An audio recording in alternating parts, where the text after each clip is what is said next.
Amigas, amigos, estamos ante la presencia del gran Marczell Klein. Marczell Klein is well pronounced? Yes. Okay. Sí. Thank you very much for being here with us. Thanks for having me. Just a couple minutes talking with us. No problem. Let me ask you how the idea of mixing hypnosis with self-awarenesses was born. When it started? So I saw my friend get hypnotized when I was younger. When I was 18, I was coaching people already on their mindset, and I saw my friend get hypnotized on stage. He was not confident at all. Like, he wouldn't talk to people. He was shy. I was one of his only friends, and I went to visit him to help him, be more social. And we see this hypnotist, and he's like, "There's no way I'm going to get hypnotized." And he gets called up on stage. Hypnotist goes to sleep. My friend ends up being the star of the show. He's like dancing with his pants off in front of 400 people. I'm like, well, there's no way he's not hypnotized. He would never do this. And at the end, the hypnotist goes, "You're super confident." And he comes off stage. He walks different. He talks different. I'm like, you're acting like how I act, or how some of our friends who are really confident act. I'm like, this isn't our friend. And then the prettiest girl in this whole auditorium walks by. He puts his hand out. He spins her around. He kisses her and ends up dating her for 3 months. So it was his girlfriend for 3 months. Now he's a millionaire. Now he's a family. He has kids. Whoa. And I saw this, and I was like, whoa. I need to go learn this. Like, this is crazy. This guy changed his life in 5 minutes. Of course. So I said, well, let's go learn. And everything I do, I'm very competitive. I want to be the best. I want to innovate. I want to do things faster. I'm impatient. So I started studying. When you was 18 years? I was 18 when I started learning it. Yeah. I got pretty good pretty fast. Within a few weeks, I got really good at hypnosis. And then I started to study it. And I got so good so fast that people who were really, really high up in government stuff started talking to me, becoming my friends. Okay. And they thought I'm either fake or I'm really good. So they became my friends, and I started learning from them. They became my mentors as well. So I studied from them, I studied from school, I studied from everyone you could possibly think of. And in doing so, I ended up really, really innovating the field in this way. I am probably the fastest in the world at changing someone's mindset. Fastest way. Like, I do it faster than anyone on the Fast planet. track. Doesn't matter who it is. In the world, put him next to me, I will change someone's life faster than them, and it'll be permanent. And you helped him to change paths? Yeah, so I'll change someone's mindset completely to the point where if they want to be more confident, they want to make more money. I had someone with a stutter. He was 3 years old when he started having a stutter. He was 26. He comes on stage, and in 30 seconds, I have it on video. It's on YouTube, it's on Instagram. 30 seconds later, stutter's gone. If you talk about someone, like addiction, one of the hardest addictions in the world to quit, smoking. Really? I'll literally, person after person after person, Amazing. make him come on stage, quit smoking, 20 seconds, 30 seconds, 10 seconds, like just quitting smoking left and right, and they won't touch it again. So many lives in an instant. But it doesn't just happen. I can't just walk on the street and be like, hey, what's up? I can, but I have to hypnotize them. I'll ask them, or I don't tell them what I'm doing. But in a seminar setting, people come there to change their lives. The whole time I'm talking, I'm putting them in and out of trance. So by the time I give them a suggestion, they're ready to receive a suggestion. You can. And don't get me wrong, like, I have videos of me going on YouTube where I walk up to someone at the mall, hypnotize them, have him give me his phone, everything in his pockets, make him go into a store, forget it ever happened. And then I walk up to him, I give him his phone, I'm like, hey, you dropped this. And then I show him a video of what happened, and then I break down how it happened. So, I mean, you could hypnotize random people. Amazing. It's pretty crazy. Very crazy and very...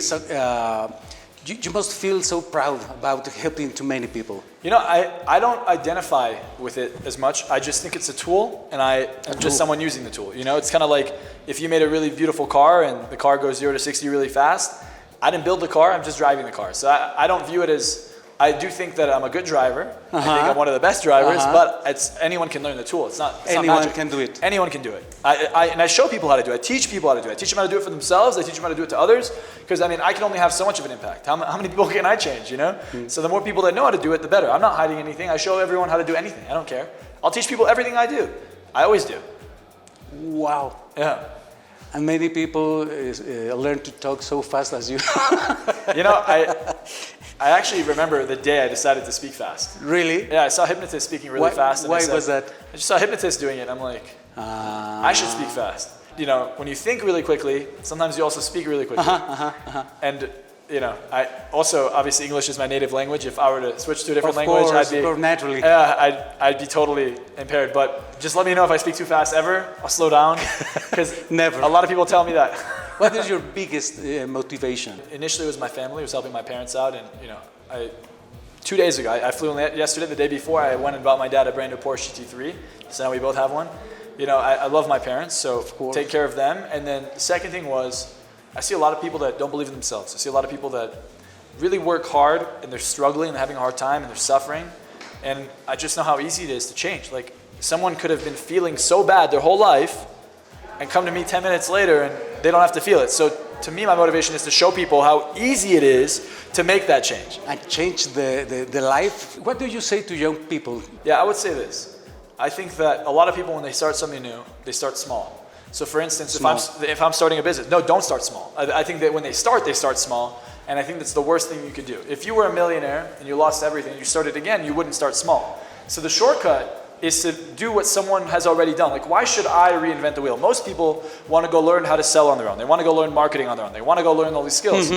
Why not make enough money at the beginning and then go hire people who know how to do it, who've been putting all their time in there? Shortcut. Another shortcut would be charge more money. A lot of people don't charge enough. You know, and they're like, well, the right people aren't going to pay it. Well, I'll tell you this. If your goal is to make $100 million a year, you're going to think differently. You're going to think about making at least $8.5, $10 million a month. Completely. If your goal is to make $1 million a year, you're going to think small. So what you're going to have is you're going to have a product that's cheaper. You're going to have different employees. Whereas the more expensive it is, the bigger you think. Even if you don't hit 100 million, you're more likely to make $1 million at the minimum if your goal is to make 100.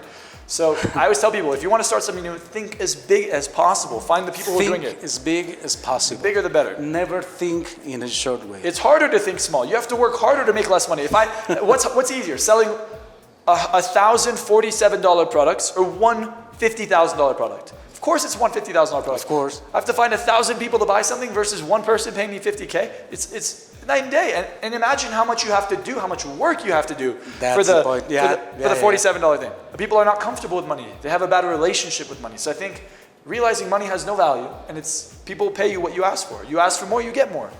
So my advice to anyone starting, think big. Think big. Think big. Age is a measure of experience. So most people do certain things. By 22, they graduate college. Then they go to get their master's, right? And so just barely starting. Exactly. My sister's, I have a twin sister, the same age, same house, same everything. She's 2 months away from becoming a lawyer, and her starting salary after doing all that work, $70,000 a year.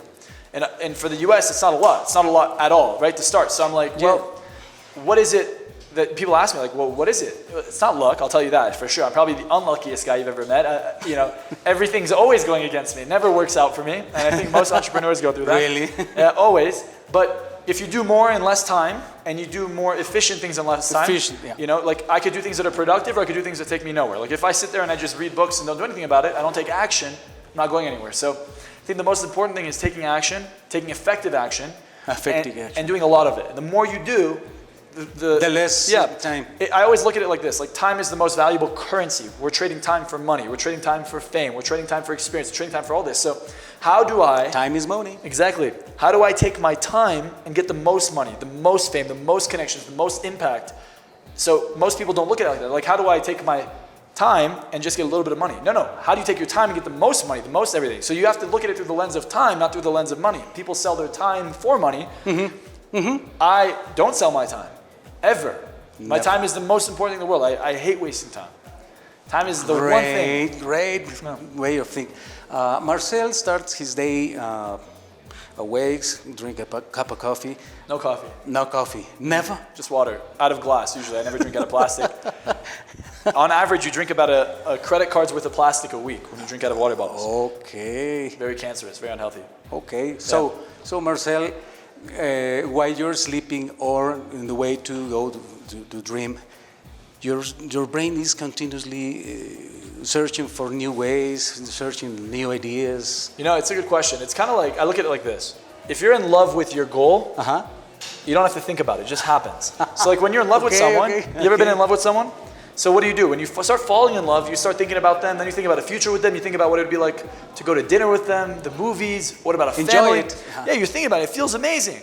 So what if you're so excited about your future, about your career, about everything you're going to have, you don't have to think about it. You just figure it out. Your brain wants it so bad because it's so good that you don't have to, it's not like I sit there and I'm like, what am I going to do? I mean, I do that a lot. I don't have to think about it. It just comes to me because I want it and it makes me fulfilled. And even when everything's going against me, I know it's going to happen. Always. I believe in myself enough to know it's going to happen. And there have been times where if you were to look at it, you would bet. You ever see like a fight? They bet that all the odds are against one person. You would have all the odds against me, and somehow I don't give up. And I think that's the biggest thing is people give up very quickly. They don't learn. They look at it as failure. Don't give up. So guys, think big Think big. and never Don't give up. don't give up. And here's why I mean by don't give up. If you give up, what you're really doing is you're changing your goal. A lot of people don't see it that way. If my goal is to be successful, to have an impact, and my goal is to do it in a year, and I didn't reach my goal, okay, so now my goal date moved a bit further. Doesn't mean it's not going to happen. It just means it might take more time. I have to learn more. I have to become better. So my thing is, well, it's like running a marathon. If I fall and I trip or I take a break and I want to hit the marathon in, let's say, a few hours, well, I got to pick up the pace. So I look at it like, okay, I'm behind. Let's pick up the pace. A lot of people trip, they fall, they're like, I don't want to finish the marathon. And they go, they leave, they do something else, they run somewhere else. They don't want the finish line, they have a different finish line. So keep the finish line. It's a marathon, it's not a sprint. You'll have wins, you'll have losses. I think if you stay consistent, Exactly. you're going to win. It's people just need to stay consistent. They need to believe themselves. Consistent to get your goal. Consistency equals outcome. You could be consistently inconsistent, you could be consistently not doing what you need to be doing, but if you're consistently doing the right things, you'll win. It's no doubt. So this is what it is, guys. He's Marczell Klein. Klein, Thank you so much, Thank Marcel. you. My pleasure. thanks for having me.